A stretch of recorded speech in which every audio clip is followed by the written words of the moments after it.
I know what you're thinking. He's not reviewing the movie, he's reviewing the documentary about the movie? Yeah.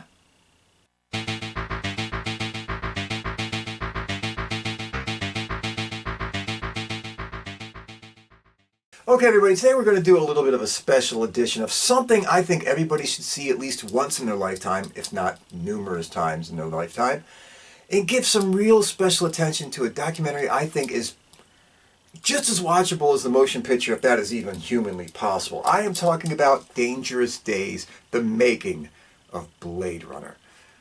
I have been a huge Blade Runner fan ever since I first saw the movie in like 81 or whatever it was. And I have just, it's one of my desert island flicks. No matter what, I worship this motion picture. And I've probably seen it next to Jaws more than any other motion picture in my life, over and over and over again. In around 1996, an incredible book came out. It was called Film Noir, The Making of Blade Runner. Actually, I have it right here. If you ever find this thing floating around, I think they might have done another edition to it, grab this book. It is incredible. There is nothing but knowledge, behind the scenes stories, facts, you name it. It's a thick book all about Blade Runner. It's written by Paull, incredibly written, incredibly done, incredibly researched. So if you get yourself a chance, get out there and get this book. But around that time, I remember saying to myself, if they ever made this a documentary, a visual version of this book, it would be the most incredible thing ever filmed, the most incredible thing ever done. And lo and behold, multiple years later, I get word that they're making a documentary that's supposed to top all the other ones ever mentioned combined. And the best part about it, it was supposed to be part of this new box set. It was going to be the ultimate Blade Runner collector's item. It was going to be the ultimate little Blade Runner's treat. Anyway, they were going to give you the final cut of Blade Runner, and in there, they were going to give you this new documentary. So, on the day it became available, I ran to my local Best Buy, and there it was, sitting there. It was $100 and change. It wasn't cheap, but I grabbed it.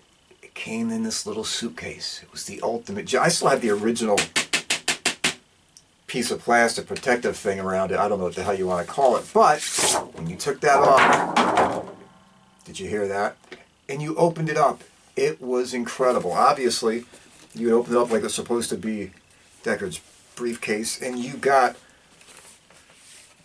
the DVD pack. You got the multiple DVDs. You got every version of the movie: director's cut, theatrical cut, work print, final cut. You name it, it's in there. You got a little spinner. You got a little unicorn. You got a couple pieces of the actual film. You got a book. You got everything in this thing. And I was in heaven. I'm like, this thing is the greatest find I'm ever going to have in my life as a Blade Runner fanatic. But I had no idea what I was really in store for when I turned on that documentary. It was amazing. It was perfectly visually shot to feel like the motion picture Blade Runner. It had that same kind of morose vibe to it. It had the same kind of beautiful cinematography, by the way. This is the best looking documentary you'll ever see in your life. Just the backlighting, the lighting on the sides of people's faces, lighting up their hair. It is gorgeous. Anyway, I put this thing in and I was in heaven. Stunned. You name it. They were in there giving some of the backstory of this motion picture. I'm talking about the writers, the actors. All right, let me go through the list of some of the people that were on this thing. We're talking Harrison Ford. We're talking Daryl Hannah and Joanna Cassidy and Rutger Hauer and Sean Young and Edward James Olmos. And the people that, might not have been in it, but were around it, whether it was Stacey Nelkin or Nina Axelrod. And then the money people, the Bud Yorkins, the Perencios, the Alan Ladd Juniors, and the Michael Dailies. And the writers, my God, Hampton Fancher and David Peebles. And you got Sid Mead floating around in that thing. So, throwing all of his graphic design. And it was like a smorgasbord. It was like, I can't believe it I'm witnessing. They're all here. They're all talking about Blade Runner, and it's for 3 hours and 34 minutes. More information than you could ever take in, but it is there. And as an extra treat for me, Paull, the guy who wrote the book, Film Noir, The Making of Blade Runner, he was actually in this thing too. He was one of the people talking. He was one of the people going over some of the history. Now, when I tell you, this thing leaves no questions unturned. Basically, it does. They start off this thing from the very beginning. They start off this thing taken into the work of Philip K. Dick. He's not there, but his daughter is there. And she gives some of the backstory, and she fills in some parts. Then you have what happens with the production, the pre-production, the writing, the drafts, where they talk so much to Hampton Fancher, and they talk so much to David Peoples, and they talk so much to Ridley, who kind of wound up with this when he was supposed to be directing Dune. I don't want to give too much away, but there's a lot going on. And you see the whole backdrop to this. And I mean, they spend like the first 40 minutes of this thing just on that. I mean, there's time devoted to this thing. And then it goes into the casting. And you find out that, they're really going to put like, Dustin Hoffman in there at one point. And he had a big part as Deckard. But it all fell apart, and it wound up going to the one and the only Harrison Ford. You wind up learning other things, like, Sean Young was nobody's choice to play Rachel. Nobody's choice to play Rachel. Nobody's. The only person who wanted her was Ridley Scott himself, because he thought she was the perfect visual representation of who Rachel was supposed to be. And even when they asked Morgan Paull, the guy who went on to play Holden in the movie, caught the bullet in the beginning of it, sit there, whatever. He even said, because ironically, you get to learn too that he was brought in to be a Harrison Ford stand-in. They just wanted to use him in the movie because he was there, and they liked him. But everybody that they did all the casting with had to act with Morgan Paull. So he acted with all the different versions of Rachel. He tested every girl. And he even said, the one that you want is Nina Axelrod. Yep.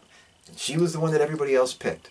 But nope. Ridley wanted Rachel to be Sean Young.